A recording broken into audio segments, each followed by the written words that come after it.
इते असां अहम ख़बर शेयर कंदासीं। मलीर जे तक PS 88 ते वोटिंग जो अमल जारी आहे।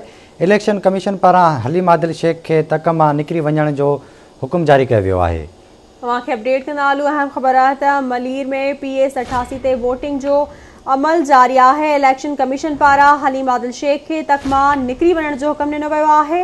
पीपल्स पार्टी जी दरख़्वास्त ते इलेक्शन कमीशन नोटिस वरितो आहे। PP इल्ज़ाम हणंदे चयो आहे त हलीम आदिल शेख हथियारनि जे ज़ोर ते दहकाव पखेड़े रहियो आहे। सईद गनी जो चवणु त हलीम आदिल शेख पुलिस ऐं इंतिज़ामिया ते दबाव विझी रहियो आहे।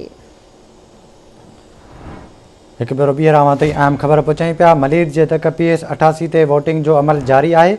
इलेक्शन कमीशन पारां हलीम आदिल शेख खे तक मां निकिरी वञण जो हुकुम ॾिनो वियो आहे। पीपल्स पार्टी जे दरख़्वास्त ते इलेक्शन कमीशन नोटिस वरितो आहे, जॾहिं त पीपल्स पार्टी तरफ़ां हलीम आदिल शेख ते वोटरनि खे हिरासा करण जो इल्ज़ाम लॻायो वियो आहे।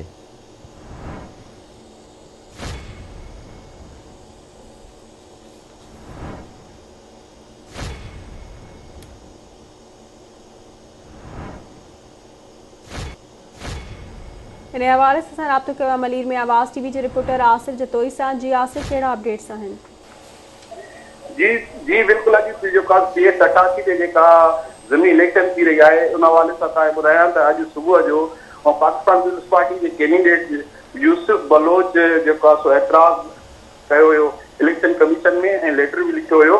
हुन जो चवणो हो त हलीम आदिल शेख जेको अपोजिशन लीडर आहे हू 8-10 गाॾियुनि में जेको आहे सो हथियारबंद ऐं पुलिस वठी ऐं पोलिंग जो दौरो करे रहियो आहे ऐं असांजे वोटरनि खे हिरासा करे रहियो आहे। इन जो नोटिस वरितो वियो आहे। इन खां अलावा असांखे ॿुधायां त मेमनकोट वेझो पोलिंग स्टेशन ते हलीम आदिल शेख ऐं हुन सां गॾु मसरूर सियाल हुयो ऐं जेको MNA जो अॻूणो कैंडिडेट हुयो, उहे जॾहिं हुते पोलिंग स्टेशन वेझो पहुता उते PTI जे जेके कंहिं PTI जे कारकुननि जेको आहे हुनजो घेराव कयो। हुननि पंहिंजे PTI अॻवाननि जो चयो त तव्हां वोट वठी ग़ाइब थी विया आहियो। अॼु जॾहिं असांजी इलेक्शन थी रही आहे तॾहिं तव्हां जेको आहे ज़ाहिर थिया आहियो।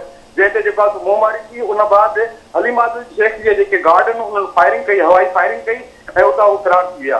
ऐं तव्हांखे ॿुधायां त हिन वक़्तु जेको आहे इलेक्शन कमीशन पारां नोटिस जारी कयो वियो आहे। नोटिस निकितो आहे त जेको आहे हलीम आदिल शेख खे जेको आहे इलेक्शन कैंपेन खां ॿाहिरि कढियो वञे। जी